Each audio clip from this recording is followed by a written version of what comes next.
बिस्मिल्लाहिर्रहमानिर्रहीम।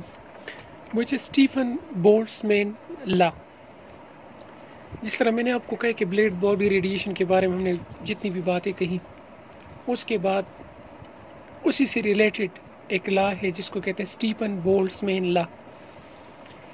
उसी तरह मैंने ब्लैक बॉडी से जो रेडिएशन निकलती है due to some temperature thermal radiation है ना, और उसकी अपनी एक इंटेंसिटी है, जिस तरह पहले हम डिस्कस कर चुके हैं। अगर उसको आप देखें तो टेम्परेचर बढ़ाने से ये जो रेस थे इसकी इंटेंसिटी बढ़ रही थी। अगर एक और होगा तो ऊपर जाएगा, इस तरह लेट सपोज ये गया, एक और होगा तो आगे भी जाएगा। ठीक है, यहाँ पे वेवलेंथ यहाँ पे वेवलेंथ। ठीक है, अगर देखा जाए तो ये जब लाइन ऊपर की तरफ जाती है तो आपको पता है कि ये सर्टेन एरिया को घेरता है। ठीक है, तो स्टीफन बोल्ट्जमैन क्या कहता है कि जो एरिया घेरता है ये जगह, ये जो रे ऊपर जाता है ना, ठीक है, इंटेंसिटी का जो रे, ये जो नीचे जगह ये जगह रहेगी, ये एरिया सही है। तो यहाँ पे है कि area is directly proportion to क्या चीज़, 4th power of temperature.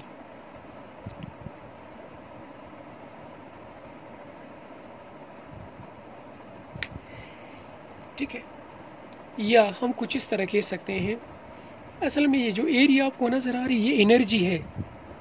Intensity किसी चीज़ की बढ़ती है तो एनर्जी बढ़ती है, हमने पहले डिस्कस कर लिया रिलेशन में। इंटेंसिटी के बढ़ाने से क्या बढ़ता है, एनर्जी। तो ये सारी एरिया, अगर ये इतनी एरिया तो कम एनर्जी, ज़्यादा एरिया ज़्यादा एनर्जी, उससे ज़्यादा एरिया घेरेगा तो मतलब बहुत ज़्यादा एनर्जी। तो क्या एरिया की जगह मैं एनर्जी लिख सकता हूँ? ठीक है, और क्या मैं इस नाम की जगह सिंपल टी लिख सकता हूँ? और क्या इस पावर को वापस हम पावर लिख सकते हैं? एग्जैक्टली लिख सकते हैं। तो energy is directly proportion to the 4th power of temperature. ठीक है, फिर क्या मैं इसको लिख सकता हूँ कि E इज इक्वल टू, इसकी जगह प्रोपोर्शनलिटी साइन हटाएंगे तो कांस्टेंट लगाएंगे, कांस्टेंट लगाओगे तो 10⁻⁴ आ जाएगा। कांस्टेंट इस केस में क्या है? कांस्टेंट इस केस में सिग्मा है, सिग्मा।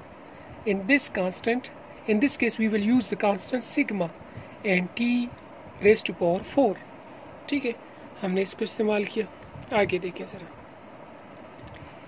अब इसको तो हम जब प्रोनाउंसिएट करेंगे तो इसको कहते हैं सिग्मा, लेकिन सिग्मा है क्या चीज़? तो सिग्मा असल में स्टीफन कांस्टेंट इसको कहा जाता है। स्टीफन, ये ला क्या है? Stefan Boltzmann law. तो इस कांस्टेंट को क्या कहते हैं? Stefan constant. अच्छा, इस कांस्टेंट की अपनी फिर वैल्यू भी होगी, जिस तरह के हर एक इक्वेशन की अपने अपने कांस्टेंट होते हैं और उसकी कांस्टेंट की एक ख़ास वैल्यू, स्पेसिफिक वैल्यू होती है। तो यहाँ पे जो कांस्टेंट हम यूज़ करेंगे वो मेरे पास स्टीफन बोल्ट्जमैन है और उसको सिग्मा बोला जाता है, और उसकी जो वैल्यू है वो, अब मैं आपको बताऊँ, सिग्मा इज इक्वल टू, अच्छा लिखोगे किस तरह? आप सिर्फ सर्कल बनाए और इस तरह लगाते हैं तब भी सही है, या आप इस तरह बनाए, इस तरह। ठीक है, सही है। सिग्मा इज इक्वल टू 5, 6, 7, 10⁻⁴, यहाँ पे 8, 5, 6, 7, 8। ठीक है, और पॉइंट लगाए 5.678, 5.67 इंटू 10⁻⁸ बोलें, और Wm-2K-4 ये आपके पास आ गया। ठीक है, ये आपके पास स्पेसिफिक इसकी वैल्यू, ये आपने याद करनी है ज़ुबानी, इसलिए मैं आपको कह रहा हूँ इस तरह याद करें कि 5, 6, 7, 8 या 5.67 इंटू 10⁻⁸ आप इसको बोलेंगे। इसको कहते हैं स्टीफन बोल्ट्जमैन कांस्टेंट। समझ आ रही है? अच्छा,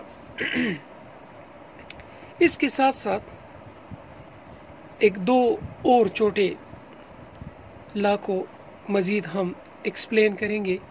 उसको कहते हैं रिले जीन्स लॉ, और दूसरा है वीन्स लॉ। ठीक है, नेक्स्ट वीडियो में इंशाल्लाह आप उसको देख लें, और उम्मीद है इसकी भी आपको समझ आ चुकी होगी। कोई मसला हो तो फिर आप मुझे बता सकते हैं। Thank you.